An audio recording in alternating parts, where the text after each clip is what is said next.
tolérance, où es-tu? Elle est où, notre tolérance, Sylvie? Notre tolérance, elle est où?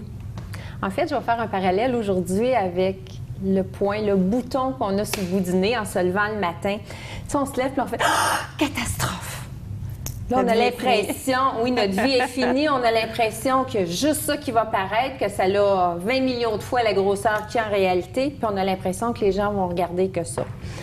La semaine dernière, on a parlé qu'on pouvait commencer à mettre nos objectifs en place, la réalisation de nos rêves, de nos projets, en gravissant de montagnes.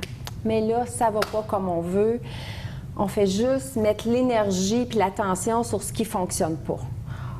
On suivait une diète, on a triché. On voulait s'entraîner, se remettre en condition physique. On n'est pas allé pendant 2 jours, il pleuvait, ça ne nous tentait pas. On a manqué de patience avec notre partenaire d'affaires, notre employé ou notre collègue. Hey, time out, c'est pas la fin du monde. On est tous des êtres humains, on a le droit de sauter les plombs de temps en temps, on a le droit d'avoir une mauvaise journée, puis c'est pas une raison pour abandonner.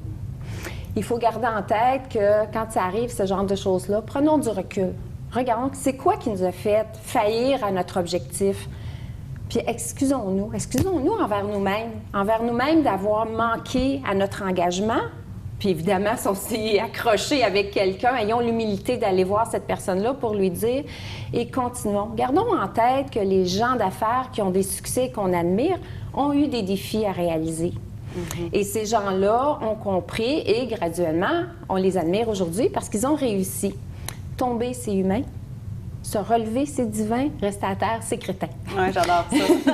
Je t'ai déjà entendu le dire avant, j'adore ça. Oui, parce que je trouve que c'est une image, mais en même temps, ça nous fait sourire et c'est difficile de ne pas s'en rappeler. Donc, continuons à avancer et félicitons-nous de nos succès et tout. Puis, je vais faire une analogie pour un peu, arrêtons de se flageller puis de toujours se reprocher de ne pas avoir fait quelque chose, mais regardons ce que l'on a fait. Et l'analogie que je veux faire, c'est avec une voiture. On a un grand pare-brise pour regarder de l'avant, pour admirer, pour aller vers le positif, mais on a un tout petit rétroviseur.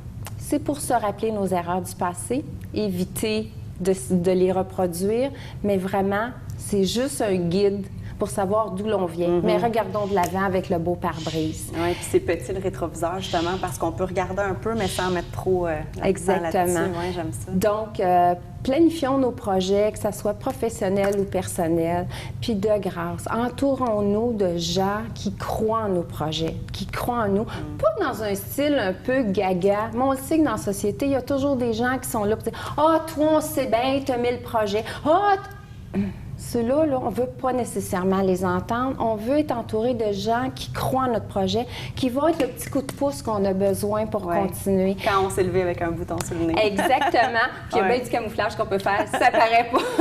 Puis honnêtement, mettons l'énergie sur le grand pare-brise, sur l'avenir, sur notre accomplissement. Ce sont des beaux projets, une belle continuité. Bonne semaine. Merci, c'est génial. On te retrouve la semaine prochaine, puis on peut continuer de te lire aussi dans le magazine partout ici. Merci. Sylvie.